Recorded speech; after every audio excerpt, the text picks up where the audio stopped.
Au cours du printemps et de l'été, les deux chambres du Parlement, l'Assemblée nationale et le Sénat, ont voté en termes identiques un texte proposé par le président de la République et le gouvernement qui consiste à inscrire dans la Constitution l'obligation d'avoir un équilibre des comptes publics. On sait que depuis un certain nombre d'années, un débat important se déroule sur la question des déficits. Nous avons en France des déficits importants qui n'empêchent pas que nous sommes correctement notés par les agences de notation, mais il faut être très vigilant. Et en plus, les obligations européennes font que nous devons avoir une maîtrise de ces déficits publics.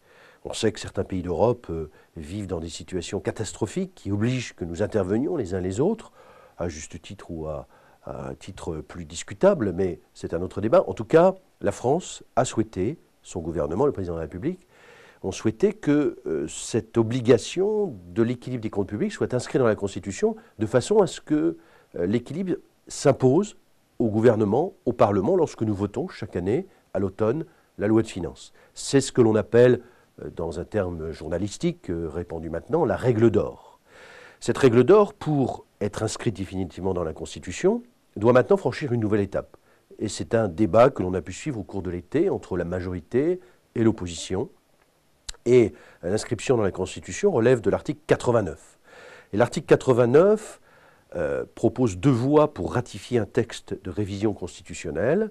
Une voie qui est celle du Congrès.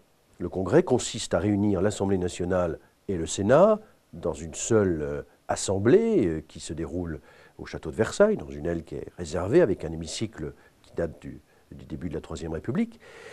Et ce texte de révision constitutionnelle doit être voté à une majorité des 3/5, d'une majorité qualifiée. C'est-à-dire qu'il ne suffit pas qu'il y ait une majorité à l'Assemblée, une majorité au Sénat, ou une simple majorité dans l'addition des deux assemblées, mais il faut 3/5. Ce qui est très compliqué, ce qui nécessite forcément, dans le rapport de force actuel, que des élus de l'opposition, du Parti socialiste ou des Verts, du Parti communiste, votent favorablement ce texte. Or aujourd'hui, l'opposition, qui pourtant dit qu'il faut absolument qu'il y ait un équilibre des comptes publics, qui explique que si jamais elle venait au pouvoir l'année prochaine, en 2012, après les présidentielles et législatives, imposerait cet équilibre, refuse aujourd'hui de voter ce texte parce qu'il vient tout simplement du président de la République et qu'il se situe en opposition à lui. Et donc, il y a un rejet du texte qui fait que, en cas de réunion du Congrès provoquée par le président de la République, probablement qu'il n'y aurait pas la majorité des 3/5. C'est dans cet esprit que j'ai écrit au président de la République, en tant que président du Centre national des indépendants et paysans, pour lui proposer d'utiliser la deuxième voie qui est prévue par l'article 89, c'est-à-dire la voie du référendum.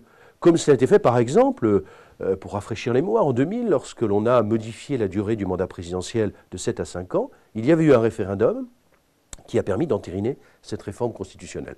Pourquoi ne pas proposer aux Français de voter cette règle d'or, de voter cet équilibre des comptes publics obligatoire et rendu obligatoire dans la Constitution. Nous mettons les Français devant leurs responsabilités. Récemment, un sondage montrait que 78% des Français étaient favorables à cette mesure. Sans doute que dans une campagne référendaire, l'opposition, et particulièrement le Parti socialiste, appellerait à voter contre, mais ce serait marquer une irresponsabilité grave, parce que c'est important d'inscrire ce texte dans la Constitution. C'est important d'imposer, quoi qu'il arrive au gouvernement futur, d'avoir cet équilibre des comptes publics, ce respect de cette règle d'or. Et les Français sont sans doute les mieux à même à juger la nécessité de l'inscription de ce texte et, dans ces conditions, à pouvoir voter favorablement lors des référendums, en sachant que ce référendum consisterait à inscrire cette règle dans la Constitution et non pas à donner un quitus au président de la République en place. Nous ne sommes pas dans l'élection présidentielle. Attendons le printemps 2012 pour nous prononcer sur le choix du président de la République. Aujourd'hui, c'est un texte fondamental pour l'avenir de nos finances, pour le sérieux que peut montrer au plan international la France, pour la situation de la France par rapport aux agences de notation. C'est un texte qui est fondamental et je pense qu'il pourrait être important pour le président de la République de choisir cette voie référendaire et d'en appeler tout simplement au vote des Français souverains.